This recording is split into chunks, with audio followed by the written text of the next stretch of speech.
Hi అండి. నిన్న మోడీ గారు ఓ పక్కన పాకిస్తాన్ అటాక్ జరిగిన తర్వాత మన ఆంధ్రప్రదేశ్‌కి వచ్చి ఇక్కడైతే అమరావతినైతే ఆయన పునఃప్రారంభించారు. అప్పుడు 2014లో ప్రారంభించారు. మళ్ళీ ఇప్పుడైతే 3 రాజధానులని అటు ఇటని వైసీపీ గవర్నమెంట్ అటు ఇటు చేసిన తర్వాత మళ్ళీ ఇప్పుడైతే అమరావతి రాజధానిని కూటమి గవర్నమెంట్ ముందుకొచ్చి ఈరోజైతే మళ్ళీ ప్రారంభించారు. దాదాపు డబ్బులు గట్టిగానే శాంక్షన్ అయితే చేశారు. మరి చూద్దాం 3 సంవత్సరాలు ఇది పూర్తి చేయాలని అయితే టార్గెట్గా పెట్టుకున్నారు చంద్రబాబు నాయుడు గారు. అయితే చూడాలి మరి ఏం జరగబోద్దో. మోడీ గారు కూడా అదే ఆశించారు.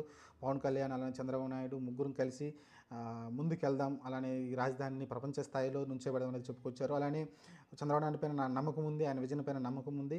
ఖచ్చితంగా ఆయన 3 సంవత్సరాలు పూర్తి చేస్తాననే నమ్మకం అయితే నాకైతే ఉందని అయితే మోడీ గారు అయితే చంద్రబాబు నాయుడు గురించి చెప్పడం చూసాం.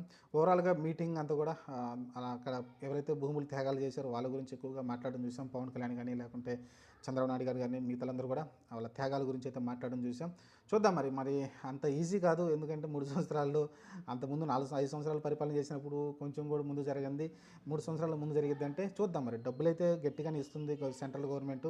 ప్రస్తుతం సెంట్రల్ గవర్నమెంట్ కూడా ఈ ఏదైతే తెలుగుదేశం అవకాశం అంటే తెలుగుదేశం తోటి అవసరం ఉంది కాబట్టి వాళ్ళు కూడా తగ్గి ఇన్ని డబ్బులైతే శాంక్షన్ చేస్తున్నారు. మంచి అవకాశం. చూద్దాం మరి చంద్రబాబు నాయుడు విజనరీ ఏం జరుగుతుందో. అలానే ఒక సైబరాబాద్ నిర్మించామని ఆయన చెప్పుకుంటూ ఉంటారు. పవన్ కళ్యాణ్ కూడా నిన్న అదే ప్రస్తావించారు. సైబరాబాద్ని ఎలా కొండల రాళ్ళని పగలగొట్టి ఎలా చేశారో అమరావతిని కూడా అలానే మంచిగా చెక్కుతారని అయితే ఆయన భావించారు. అలానే ఆయన గురించి ఇంకా కొన్ని మంచి మంచి విషయాలు చెప్పారు. కానీ చూడాలి, నాకైతే ఇప్పుడు నమ్మకం లేదు ద్వారా అంటారు కదా, అలాంటిది అన్నమాట. 3 సంవత్సరాలు అంటే అయ్యే పని కాదు.